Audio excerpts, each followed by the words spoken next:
I didn't find out the way people usually do. No suspicious messages lighting up her phone in the middle of the night. No strange names saved under fake contacts. No dramatic moment where everything explodes all at once. It was quieter than that. And somehow, a lot worse. It started in the garage. Just a normal evening. Nothing special about it. One of those nights where everything feels routine enough that your brain goes on autopilot. I was standing on an old aluminum ladder, trying to fix a flickering light that had been bothering me for weeks. Every time I walked in there, it buzzed like it was about to die, and I kept telling myself I'd deal with it. Tomorrow. That night I finally did. The side door leading into the house was cracked open, just a few inches. I didn't think much of it. Madison liked letting fresh air in when she cooked, and I could hear faint movement inside. Cabinets, maybe? Dishes. Normal sounds. Normal life. At least, that's what I thought. I remember tightening a wire, focusing on the small, precise movement of my hands, when I heard my name. Ethan. It wasn't loud. Not urgent. Just part of a conversation. But something about hearing your name when you're not part of the conversation does something to you. It pulls your attention without asking. I paused. Not suspicious. Not yet. Just listening. Madison was talking to someone, her friend, I think.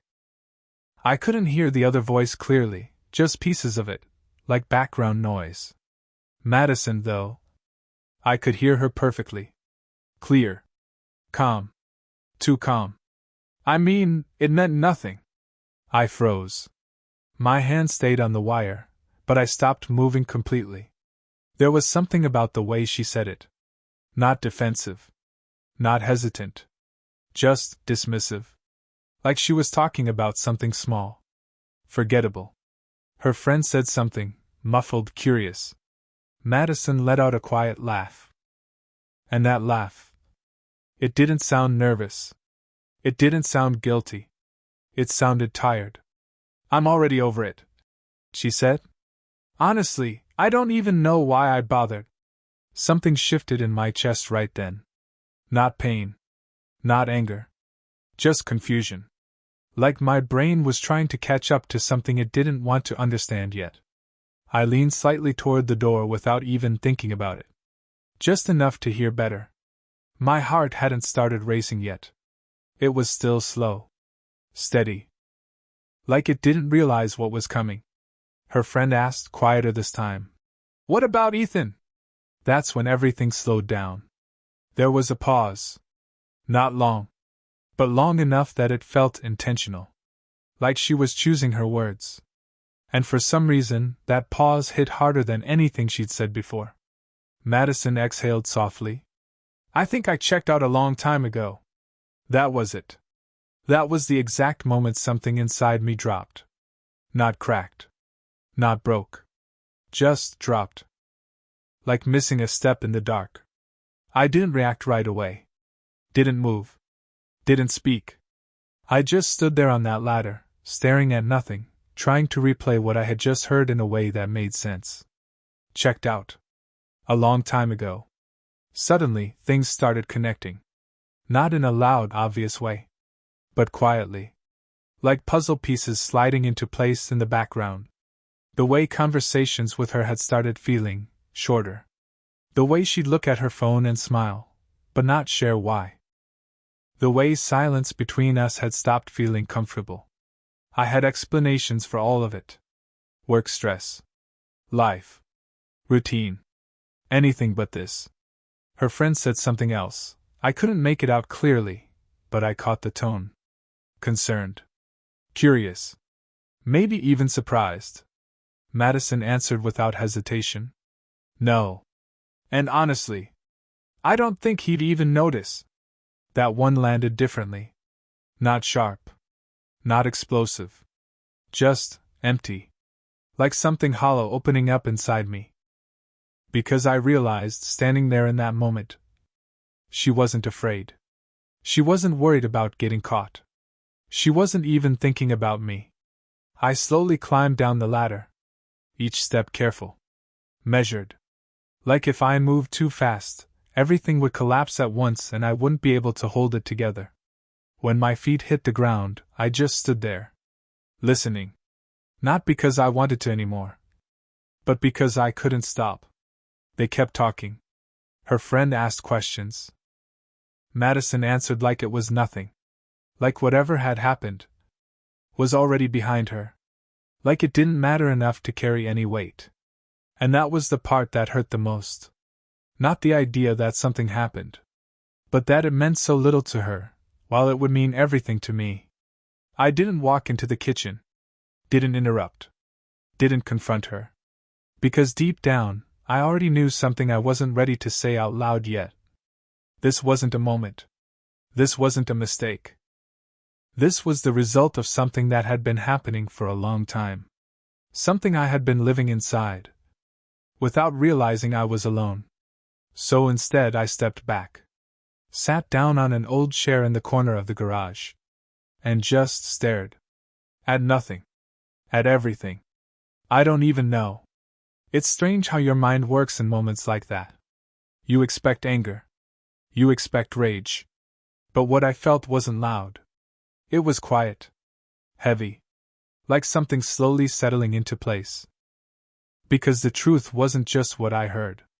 It was what it confirmed. She wasn't leaving. She had already left. And I was the only one who didn't know. I sat there for a long time. Long enough for their voices to fade. Long enough for the house to go quiet again. Long enough for something inside me to change. Because in that silence, I realized something I hadn't admitted before. I hadn't been fixing a marriage. I'd been maintaining an illusion. And for the first time in a long time, I stopped trying to fix it. Because you can't fix something that the other person already let go of. I didn't go back inside right away. That probably sounds strange. Most people would have kicked the door open, demanded answers, forced everything into the light. But I couldn't. Not because I was scared. Because something in me had already shifted. When you hear the truth like that, unfiltered, unprepared, it doesn't hit like a punch. It settles. And once it settles, you don't need confirmation. You just need time to understand what it means. So instead of walking into the kitchen and blowing everything up, I stayed exactly where I was. In the garage. Sitting in that same old chair. Letting the silence take over. At some point I heard her friend leave. The front door opened. Closed. Then footsteps. Madison moving around the house like nothing had happened. Like she hadn't just quietly ended something I was still holding on to. I remember staring at my hands. They looked normal. Steady. No shaking. No anger. Just still. And that's when I realized something that scared me more than anything else. I wasn't surprised. Not really. Because if I was honest with myself, there had been signs. Not obvious ones. Nothing dramatic. Just small things that didn't add up. Things I ignored because they were easier to explain away than confront. Like how she stopped asking about my day. Not all at once. Gradually. Until conversations turned into check-ins. How was work? Good. That's good. And that was it. Or how she started going out more. Not in a suspicious way. Just, more often. Dinner with friends. Work thing. Just needed to get out for a bit. And I never questioned it. Because why would I? That's what trust looks like, right? Except now, sitting there in the quiet. All those little moments felt different. Not random. Connected. I stood up after a while. Took a breath. And finally walked inside. She was in the kitchen. Exactly where I imagined she'd be. Leaning against the counter, scrolling on her phone. Calm. Relaxed. Like nothing had changed. She looked up when she heard me. Smiled. That same familiar smile I'd seen 1,000 times. Hey, she said. You fixed the light? I nodded. Yeah. That was it. That was the entire exchange. No tension. No suspicion. Just normal. And that's when it really hit me. Not in the garage. Not when I heard her words. But standing there, looking at her. Realizing how easy it was for her to exist in two completely different realities at the same time. She went back to her phone. I grabbed a glass of water. Took a sip. Watched her without making it obvious. Trying to see something I hadn't seen before. And suddenly, I did. It wasn't in what she said. It was in what she didn't. No curiosity. No engagement. No presence. She wasn't with me. She was just near me. I finished the water, set the glass down, and walked past her. No questions. No confrontation. Nothing. Because I wasn't ready to react. I was ready to understand. That night, I didn't sleep much. Not because I was upset. But because my mind wouldn't stop working. I started replaying everything. Not just what I heard. But everything leading up to it. And for the first time, I stopped defending her in my own head. Stopped making excuses. Stopped filling in the gaps with things that made me feel better. I just looked at it as it was. The late replies. The sudden, "I'll be back soon," turning into hours. The way she'd angle her phone slightly away when texting. Not hiding. Just adjusting. Subtle enough that you don't question it. Unless you're paying attention. I got up around 2 a.m. Walked into the living room. Sat down. And grabbed a notebook. I don't even know why. I just felt like I needed to get it out of my head. Put it somewhere real. So I started writing. Not emotional stuff. Not how I felt. Just facts. Dates I could remember. Moments that stood out. Things that didn't make sense at the time. Stayed out late Thursday. Phone face down more often. Cancelled plans last minute. Different tone when texting. At first, it felt stupid. Petty even. Like I was reaching for something that might not be there. But the more I wrote, the clearer it became. This wasn't new. This had been happening. For a while. And the part that hit hardest wasn't what she did. It was how long she had already been gone while I was still trying. I sat there until the sun started coming up. Didn't even realize how much time had passed. And somewhere between the first line I wrote and the last one, something inside me settled. Not anger. Not sadness. Just clarity.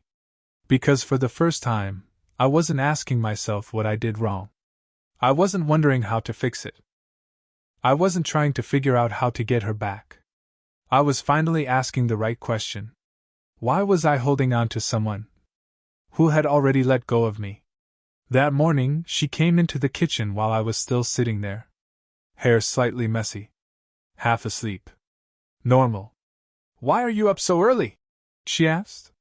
I looked at her. Really looked this time. And for a second, I saw it clearly. She wasn't mine anymore. Not in the way that mattered.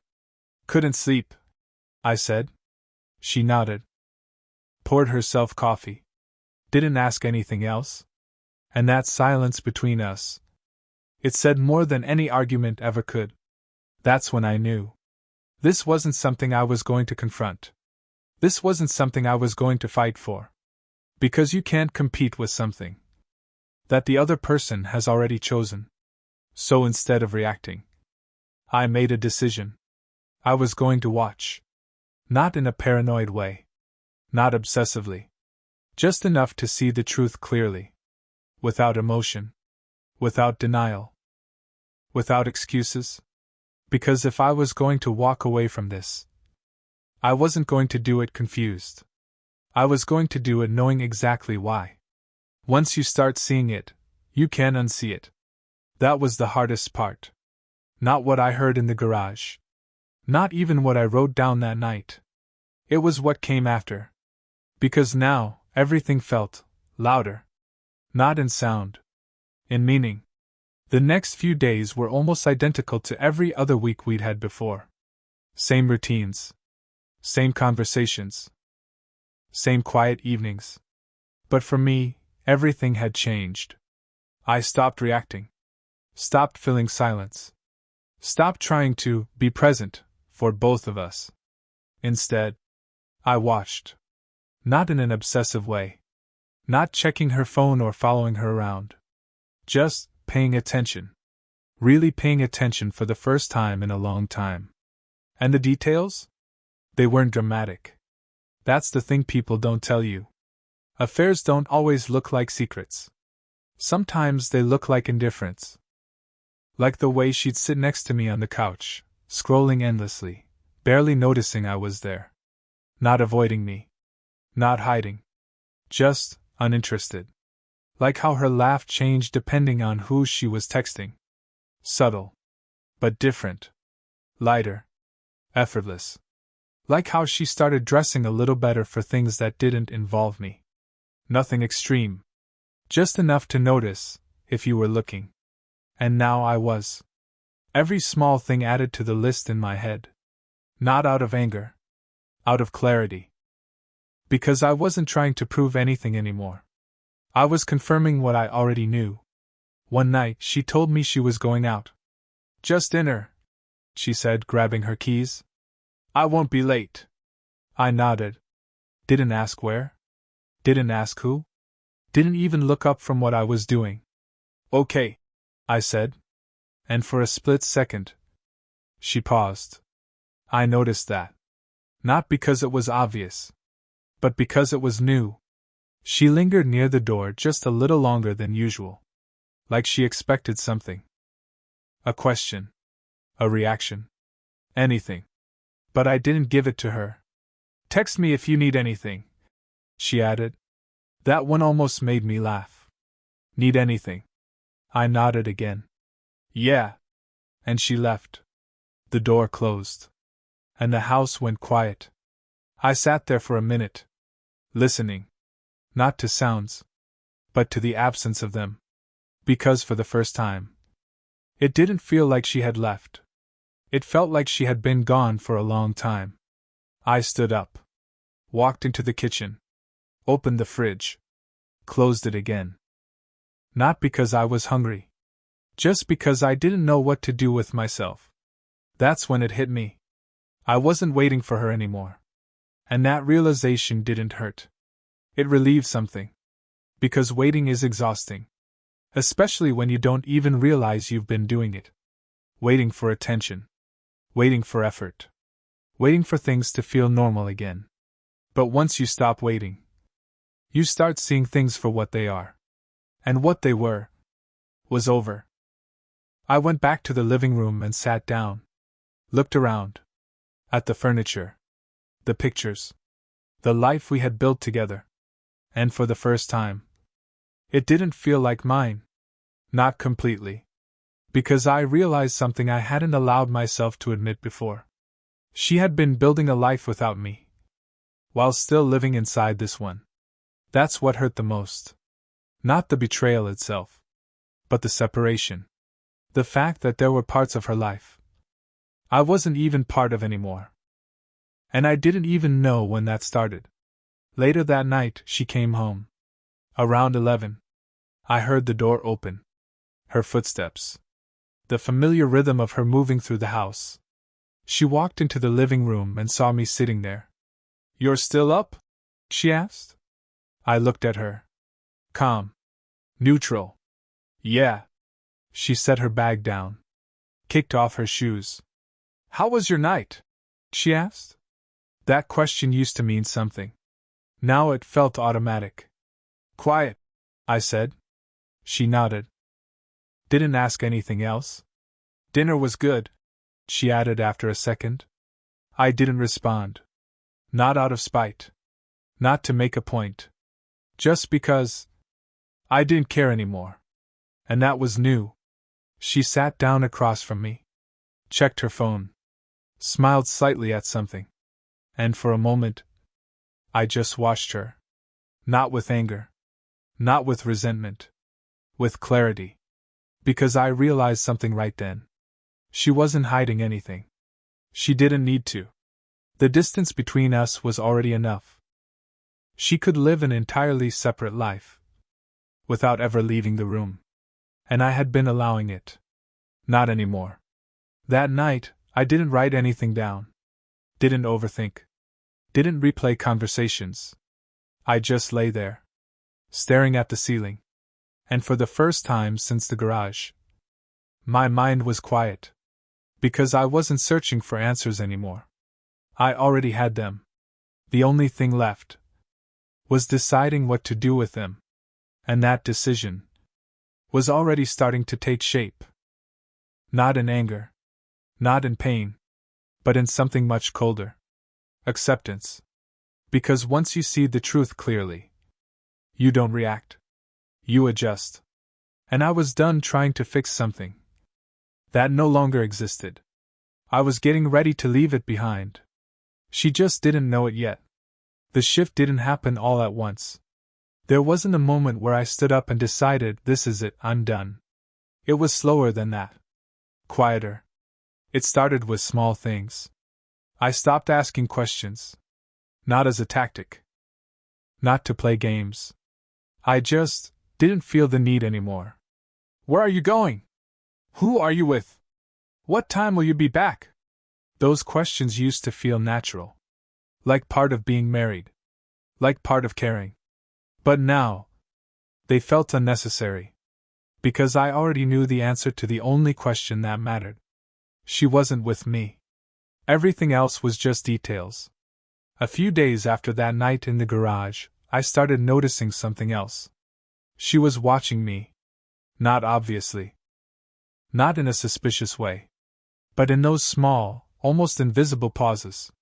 Like when I didn't ask where she was going anymore. Like when I didn't react to her coming home late. Like when I stopped filling silence with conversation. She'd glance at me. Just for a second longer than usual. Like she was waiting for something. A reaction. A question. A crack. But I didn't give her one. Because I wasn't trying to win anything anymore. I was just stepping back. And the more I stepped back, the more space there was between us. Not created. Revealed. One evening, she walked into the living room while I was sitting there going through emails. I might be out late tomorrow, she said casually.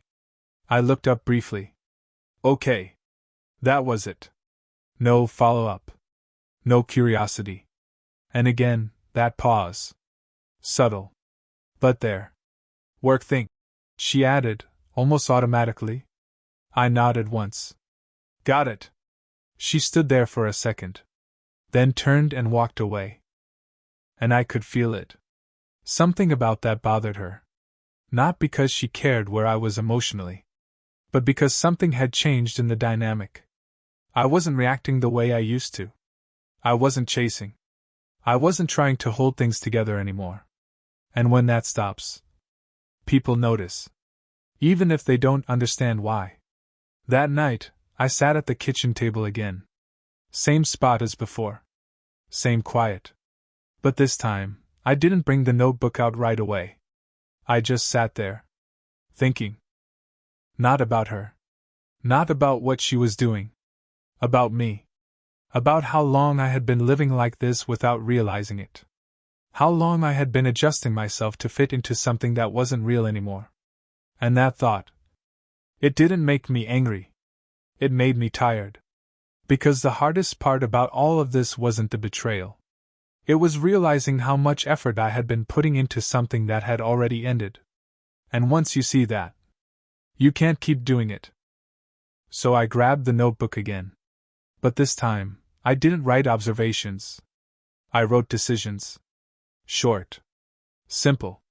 Clear. Stop explaining. Stop waiting. Stop fixing. I stared at those words for a while. Because they felt heavier than anything I had written before. Not emotional. Not reactive. Final. That's when I started thinking about leaving. Not dramatically. Not impulsively. Quietly. The same way everything else had been happening. I didn't pack a bag that night. Didn't make any calls. Didn't say anything. I just started preparing in my head. What I'd take. Where I'd go. What needed to be handled first. And the more I thought about it, the clearer it became. This wasn't something I needed to argue about. There was nothing left to discuss. Because conversations are for people trying to stay. And I wasn't anymore. The next day, I went about everything like normal. Work. Errands. Routine. But internally, something had already shifted. I wasn't moving through my life the same way. I was stepping out of it. That evening, she got ready to leave again. Different outfit. Slightly more effort. I noticed. Of course I did. But I didn't react. Didn't even acknowledge it. "Don't wait up," she said as she grabbed her bag. I almost smiled at that. Because for the first time, I actually wasn't planning to. "Yeah," I said. She hesitated again. Just for a second. Then she left. The door closed behind her.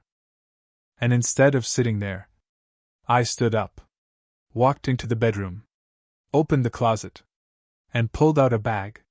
Not in a rush. Not in anger. Just steady. I didn't take everything. Just what mattered. A few clothes. Important documents. Things that were mine before all of this. It felt strange. Not emotional. Not heavy. Just quiet. Like I was finally moving in the same direction the truth had already been pointing me toward. Halfway through packing, I stopped. Looked around the room. At the bed. The dresser.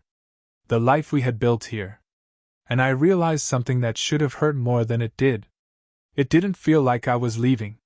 It felt like I had already been left. This was just catching up to reality. I zipped the bag slowly. Set it by the door. And for a moment I just stood there. Not thinking about her. Not wondering what she was doing. Just feeling the absence of something that had been gone for a long time. That night, I didn't wait for her to come home. I didn't sit in the living room. Didn't check the time. Didn't listen for the door. I just lay down. Closed my eyes. And for the first time in a long time, I slept. Because once you stop holding on to something, you finally get to rest. It happened 3 nights later. Not planned. Not forced. Just inevitable. She came home earlier than usual. I was already in the living room, sitting in the same spot I had been using for days. Not watching anything. Not doing anything. Just there. She walked in, dropped her keys on the counter, and glanced at me. There was something different in her expression. Not guilt. Not exactly. Awareness. Like she could feel the distance now. "You're quiet lately," she said, kicking off her shoes. I looked up. "Just tired." That wasn't a lie. She nodded slowly, like she didn't quite believe it. Then she walked into the kitchen, poured herself a drink, and leaned against the counter. There was a silence. Longer than usual. Then she said it. Casual. Almost rehearsed. "I talked to someone today." I didn't respond right away. Just watched her. She avoided eye contact at first. Then forced it. "It didn't mean anything," she added. There it was. The same tone. The same calm certainty. The exact words I had heard through that garage door. And in that moment, something inside me didn't break. It confirmed. Because now I wasn't guessing. I wasn't piecing things together. I was hearing the same truth. From 2 different versions of her. I stood up slowly. Not aggressively. Not emotionally. Just steady. Walked into the kitchen. Stopped a few feet away from her. She straightened slightly. Waiting. For anger. For questions. For something. But I didn't give her any of that. I just looked at her. Really looked at her. And for the first time, I wasn't seeing my wife. I was seeing someone who had already moved on. Standing in the middle of a life she hadn't left yet. "It meant nothing?" I repeated. She nodded quickly. Relieved, almost. "Yeah. Exactly. It was just nothing. A mistake. A mistake." I almost smiled at that. Not because it was funny. Because of how easy it was for her to say. Like those words were supposed to fix something. Like they were enough. I nodded once. Okay. That's when her expression changed. Just slightly. Confusion. Because that wasn't the reaction she expected. Aren't you going to say anything? She asked. I shook my head. No. That one hit her. I could see it. Because silence is harder to control than anger. You're just okay with it, she pressed. I held her gaze for a second. No, I said calmly. Another pause. Then what does that mean? She asked. I didn't answer. Because the truth was, I didn't owe her an explanation anymore. Instead, I turned. Walked past her. Not fast. Not dramatic. Just done.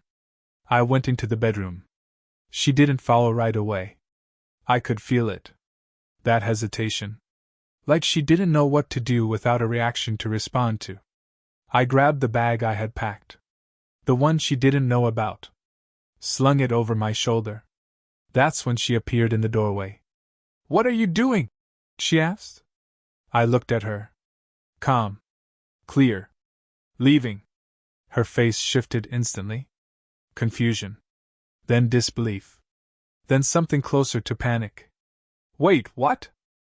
Ethan, don't be dramatic, she said quickly. We can talk about this. Talk. I shook my head slightly. There's nothing to talk about. That's not true, she said, stepping closer. It was a mistake. I told you, it meant nothing. There it was again. That phrase. And suddenly, I understood something completely. It didn't matter how many times she said it. Because what she meant was that it meant nothing to her. Not to me. I adjusted the strap on the bag. You're right, I said quietly. She froze. I know, she said, almost relieved. So let's just. It meant nothing, I continued. Her expression softened for a second.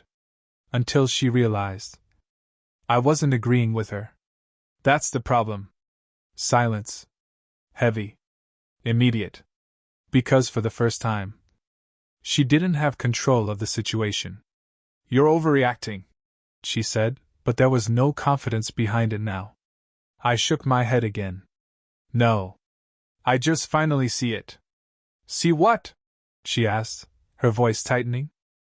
I looked at her for one last second. You. That one landed. Not loud. Not dramatic. But deep. Because she knew exactly what I meant. I walked past her. She didn't stop me this time. Didn't grab my arm. Didn't block the door. Because something in my face must have told her. This wasn't a moment. This was final. I reached the front door. Opened it. And just before I stepped out, she spoke again. Ethan, wait. I paused. Not because I was considering it. Just out of habit. You're really going to throw everything away over something that meant nothing? She asked. I didn't turn around. Because I didn't need to see her face to answer that. I'm not throwing anything away, I said. A beat of silence. Then I added. You already did. And with that, I walked out. No slammed door. No shouting. No final look back. Just silence. The kind that only happens when something is already over. I got into my car. Set the bag in the passenger seat. And for a moment, I just sat there. Hands on the wheel. Engine off. Not thinking about her. Not wondering what she was doing. Just feeling something I hadn't felt in a long time. Clarity. Because for the first time, I wasn't waiting to be chosen. I chose myself. And once you do that, there's no going back. I didn't find out right away who he was. At first, it didn't matter. A stranger would have been easier, honestly. Easier to box up, easier to forget. But a few days later, through a mutual friend, I heard his name. And everything shifted again. He wasn't random. He had been there, on the edges of our life. Conversations, small mentions, moments I never paid attention to. But what hit me wasn't that she knew him. It was what came with it. She hadn't just shared time with him. She shared parts of herself. Her thoughts. Her frustrations.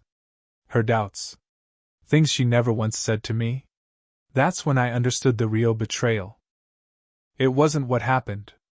It was everything she gave away before it ever did. By the next morning, my phone wouldn't stop vibrating. Missed calls. Messages. Voicemails stacking one after another. Madison. It was a mistake. It meant nothing. Please just talk to me. I stared at the screen for a long time. Same words. Different tone now. No certainty. Just panic. Because now she felt it, the silence, the absence, the shift. Now she was the one waiting. But something inside me had already closed. Not out of anger. Not revenge. Just clarity. You don't go back to something that only matters once you're gone. So I put my phone down. And for the first time in years, I didn't feel loss. I felt free.